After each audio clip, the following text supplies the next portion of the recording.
کہ اجتہادی خطا تو مانتے ہیں مگر اجتہادی. تو اس کے ضمن میں کچھ عرض کرنا چاہوں گا.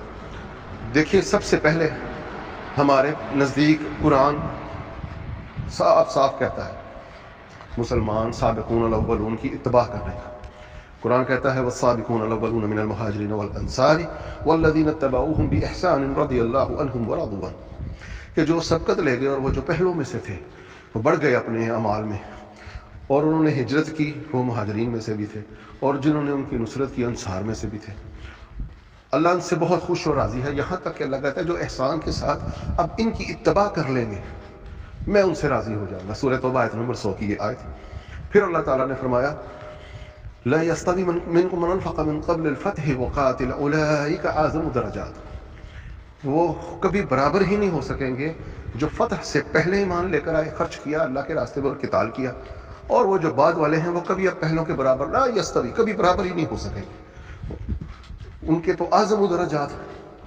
اب یہ دو قرآن پاک کی ہمارے پاس آیت آ گئی. حضرت علی فتح سے پہلے والوں میں تو ہے ہی، مگر وہ سابقون الاولون بھی ہیں اور مہاجر بھی ہیں. تو اب ان کے تو اللہ نے قرآن میں کہہ دیا اتباع کریں.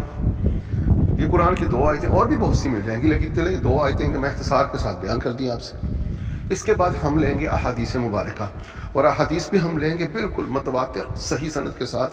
ان کا تواتر ایسا ہو کہ جن کا غلط ہونا ثابت ہی نہ ہو سکے، یہ ممکن ہی نہیں کہ یہ بات نہ ہوئی.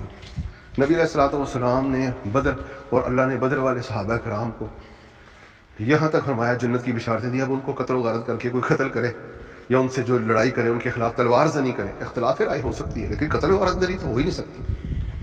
اب نبی علیہ الصلوۃ والسلام نے نام لے کر حضرت علی کرم اللہ وجہہ کے بارے میں فرما دی من کنت مولا وعلی مولا، مجھے جس کا میں مولا ہوں، مولا کہ آپ سب سے کم درجے والے بھی لیں گے نا مطالب، تو وہ بھی ہوگا دلی محبوب. میں اس کو محبت کرنے والا ہوں، یہ میرا دلی محبوب جو مجھے اپنا محبوب سمجھتا ہے وہ علی کو بھی سمجھے. تو پھر اللہ کے نبی نے تو نام لے کر کہہ دیا جو مجھے اپنا محبوب سمجھتا علی کو سمجھے، تو علی کے خلاف قتل و غارت گری جائز ہو سکتی تھی. پھر حدیث میں اللہ کے نبی علیہ الصلوۃ والسلام فرماتے ہیں احد منکم قاتل علی تعویل القرآن کما انا قاتل علی تنزیل القرآن، تم میں سے ایک ایسا ہوگا جس طرح میں نے قرآن کی تنزیل پر تلوار اٹھائی. قرآن اترتا تھا، لوگ مانتے نہیں تھے، مجھے تلوار اٹھانا پڑی. احد منکم، تم میں سے ایک ہے، قاتل علی تعویل القرآن، وہ تعویل قرآن پر قتال کرے گا. وہاں حضرت ابو بکر اور عمر نے کہا انا ہوا یا رسول اللہ، قلت لا، آپ نے فرمایا نہیں تم نہیں ہو. تو آپ نے فرمایا کہ وہ جو اپنی جو اپنی جوتی گاڑ رہا ہے، جو خاصم النعل کر رہا ہے، یعنی کہ اپنی جوتی گاڑ رہے تھے، اللہ کے نبی کی رسول اللہ صلی اللہ علیہ وسلم نے دی تھی تو وہ جوتی گاڑ رہے تھے حضرت علی. لوگوں نے بھاگ کے جا کے حضرت علی کو یہ بشارت دی، اور حضرت علی بھی مسکرا کر سر ہلایا جیسے کہ اللہ کے نبی نے انہیں پہلے سے بھی یہ بتائی ہوئی تھی بات. تو یہ اور بھی اتنی حدیث ہے حضرت علی کرم اللہ وجہہ کے بارے میں.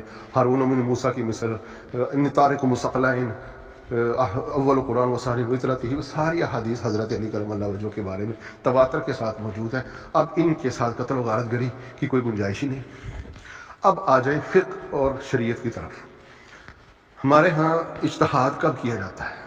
فقہ کے مطابق، شریعت کے مطابق، دین اسلام کے مطابق اجتہاد اس وقت کیا جائے گا جب کوئی ایسا مسئلہ پیش آ جائے جس کی قرآن سے کوئی دلیل نہ ملے ہمیں.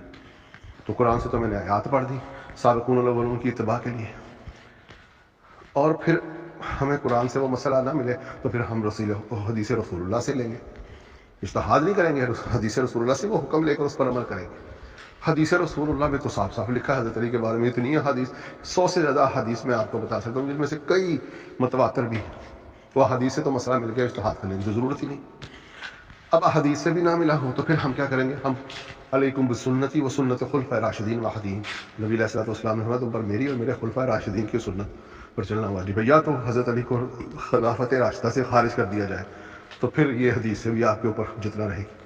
تو وہ ان کی آپ پر ویسے ہی حجت اور ان کی سنت واجب تھی. اب یہ قرآن سے بھی مل گیا معاملہ، حدیث سے بھی مل گیا، خلفاء راشدین کے عمل سے بھی مل گیا، سابقون الاولون صحابہ کے عمل سے بھی مل گیا. اب جو چیزیں ان تمام جگہ پر موجود نہ ہوں تو وہ دین نہیں ہوتا. لیکن یہاں تو ہر چیز مل رہی ہے، صحابہ سے بھی اور سابقون الاولون سے بھی، خلفاء راشدین سے بھی، اہل بیت سے بھی، اور اللہ کے نبی سے بھی، اور قرآن سے بھی. اب اجتہاد نہیں کیا جا سکتا ان مسائل پر، لہٰذا اور اجتہاد کا حق ہوتا ہے حاکم وقت کو. حاکم وقت اجتہاد کرتا ہے ان اعمال میں جو چیزیں قرآن و حدیث اور اللہ کے نبی اور سنت میں نہ ملیں. تو یہاں سب کچھ مل گیا، اب اجتہاد کی تو کوئی صورت ہی نہیں۔